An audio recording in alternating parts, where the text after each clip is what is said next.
انواع میکروارگانیسم‌ها میکروبیولوژی شامل مطالعه جمعیت‌های میکروبی مختلف از جمله ویروس‌ها، باکتری‌ها، قارچ‌ها، جلبک‌ها، تک‌یاخته‌ها، گلسنگ‌ها و کپک‌های لجنی است. باکتری‌ها در همه جا حضور دارند و یکی از اولین نشانه‌های حیات روی زمین هستند. آنها در زیستگاه‌های مختلف مانند خاک، زیر آب، عمق پوسته زمین و حتی در محیط‌هایی با شرایط شدیداً سخت مانند چشمه‌های آب گرم اسیدی و زباله‌های رادیواکتیو وجود دارند. همچنین در دریاچه‌ها و اقیانوس‌ها، در یخ‌های قطب شمال و چشمه‌های زمین گرمایی نیز در دسترس هستند. میکروارگانیسم چیست؟ باکتری‌ها عموماً موجوداتی آزاد تک سلولی و میکروسکوپی، طول چند میکرومتر هستند.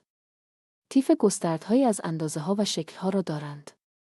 اکثر آنها میل‌های شکل به نام باسیل یا کروی شکل به نام کوکسی هستند و در اندازه‌های مختلف از 5 دهم تا 5 صفر میکرومتر طول دارند.